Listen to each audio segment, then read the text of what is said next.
Друзья, всем привет! Мы наконец-то собрались и решили записать видео такое разговорное про цены на Пхукете. Сколько же нужно денег, чтобы здесь комфортно жить? Мы решили про это записать, потому что все равно поступает большое количество вопросов, и всем интересно, кто бы еще смог жить так, как мы, путешествуя по разным странам, и живя просто, имея, например, удаленную работу или какой-то бизнес. Поэтому мы решили вам рассказать и поделиться всей правдой. Ну и начнем, наверное, с основной темы. Это жилье. Сколько же стоит жилье на Пхукете? На это надо же сразу понимать, в каких районах вы хотите жить. В центре острова, где подешевле жилье, и начинается от 10 тысяч бат, это 270 евро. И это начинается жилье от 10 и может варьироваться до 16 тысяч бат спокойно, естественно. Мы переходим на юг, где мы сейчас живем. Здесь уже жилье будет чуть подороже в кондиках, но здесь и кондики сами будут все-таки чуть получше, я бы сказал. Чуть поновее. И этот район называется Равай, Найхарн. Здесь более такая семейная, размеренная жизнь. Здесь больше семей живет, больше детей. То есть здесь есть сразу детские площадки. В общем, да, кондики более модернее, скажем так, и более подстроены под нужды людей. И до моря, до пляжа вы можете дойти отсюда буквально за 10, 15, 20 минут, в зависимости, в каком кондике вы живете. Но цены здесь выше. И цены здесь начинаются в основном от 20-25 тысяч бат за месяц. Что это делает там плюс-минус 600-700 евро, скажем так. И нельзя забывать, конечно же, то, что нужно платить еще депозит. Депозит везде разный. Допустим, в центре острова депозит может составлять 5000 бат. Либо же просят одну плату, арендную плату за жилье, как депозит, либо две арендные платы, то есть ежемесячные за жилье. Ну, мы сейчас договорились, мы платим 25 тысяч бат, и мы внесли депозит 10 тысяч бат. Считаем это хорошие условия. Хочу сказать, очень даже хорошие условия, но надо учитывать, что сейчас не сезон.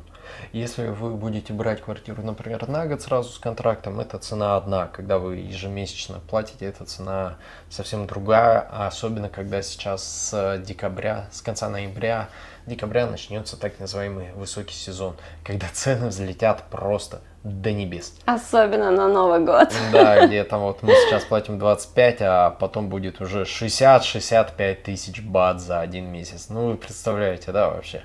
Перейдем к следующей части острова, и это Бангтау. Или Сурин, Бангтау.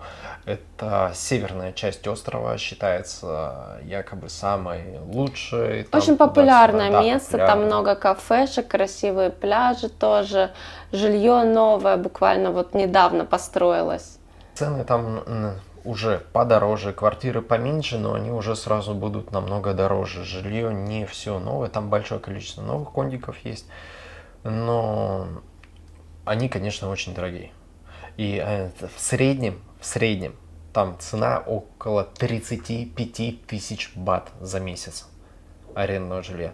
Ну, это на самом деле уже начинает становиться дороговато. В сезон там вообще может доходить до 90-95, то и 120 тысяч бат за месяц. Ну, это за квартиру с одной спальней, там, то есть вообще маленькую даже квартирку. 35 квадратов, 35, максимум 37-38 квадратных метров, такие цены.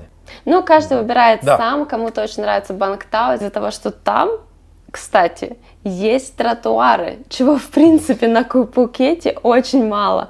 Поэтому люди, кто любит гулять, выбирают все-таки Бангтау, там можно хотя бы пройтись. Нам довольно-таки комфортно на Равай, мы всем советуем эту местность. Нам здесь нравится природа, люди, кафе, рестораны, здесь много всего интересного. Ну и, конечно же, пляж близко. Найхарн-Бич, очень красивое место. Всем советуем как-нибудь посетить. Я думаю, всем тоже интересно, как же передвигаться по острову. Все-таки он не маленький. И хочется же попутешествовать, что-нибудь посмотреть, ну или хотя бы в кафешку выбраться, которая не прям возле дома. Для этого можно арендовать байк, либо машину. Байк выходит, конечно же, дешевле, начиная от 4000 бат. Но, конечно, вы смотрите в зависимости, в каком состоянии байк и, конечно же, какая фирма, какая стабильность у байка. Поэтому может доходить до 12 тысяч, да, наверное? Ну, если вкратце, если можно взять самый обычный маленький байк, Клик, например, который самые распространенные, они будут от 4000 бат.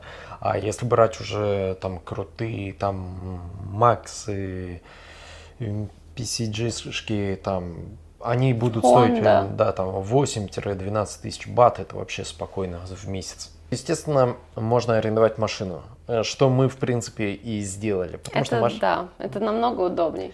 Безопаснее, я бы сказал, и комфортнее, особенно когда сейчас есть огромное количество дождей, можно сесть в машину и спокойно куда-либо доехать на байке в такую дождь, которая прям сию секунду идет, ты никуда не доедешь, все просто сидят дома. Я вставлю видео, которое мы вот только что засняли, когда ездили на машине.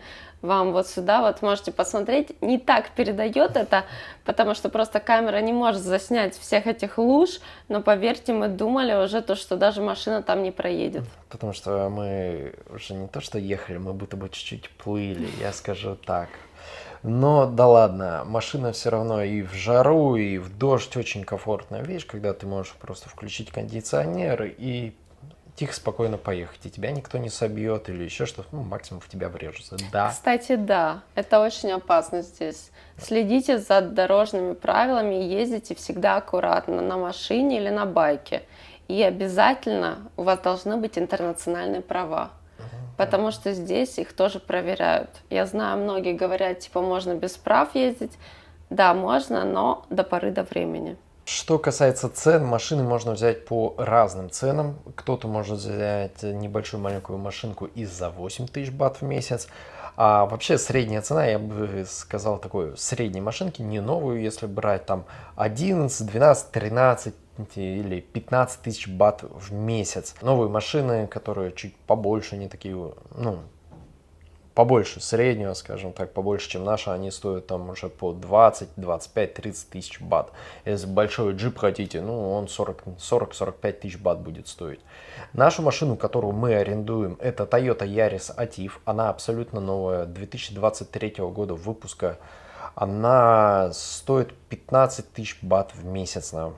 На самом деле очень комфортно на ней передвигаться, то есть она не большая, дорожки тут все равно узкие. То есть иногда даже хорошо то, что у нас не такая большая машина, потому что и парковочные места здесь бывают узкие. На больших джипах здесь действительно абсолютно дискомфортно ехать. Да, конечно, прикольно, классно, у тебя большой джип, но, слушайте, дело в комфорте. Ты мало куда припаркуешься на такой здоровой махине. Например, вот в такую погоду люди, которые сейчас арендовали байк, пересаживаются на такси. Потому что в такую погоду ехать на байке, ну, просто небезопасно. И можно смело арендовать такси, есть Grab такси, InDrive. Вы можете через приложение вбить, куда вам надо, откуда вас забрать, и такси приедет, в принципе, работает хорошо, все, мы не сталкивались ни с какими проблемами, можно платить наличными, либо сразу ввести карту в приложение, и деньги снимутся. Мы смотрели сейчас поехать с Равая на Патонг, это 20 километров примерно, стоит 500 бат. Дороговато. Ну, в целом нормальная цена, это все-таки 20 километров, идет дождь, спрос высокий, поэтому 16 евро, ну, нормальная цена, в принципе. Перейдем к еде. Я хочу сказать, это главная тема дня. Главная статья расходов, я бы, наверное, так сказал. А давайте покажем, что мы сегодня купили нам на обед. Я думаю, будет очень интересно. Давай, доставай. А пока Эля достает, я хочу сказать так. Это зависит, конечно, абсолютно от каждого, кто как питается и где. Вот, мы сейчас в магазин пошли и купили вот такие вот порции. Да. Это лососик с рисом и огурчиком. Он еще был теплый, когда был расфасован, поэтому я даже еще не поставила в холодильник. Я думаю, даже скоро съедим. Давайте я открою при вас свою порцию. Вот. Стоит такая порция 159 бат, и здесь написано сколько грамм, да?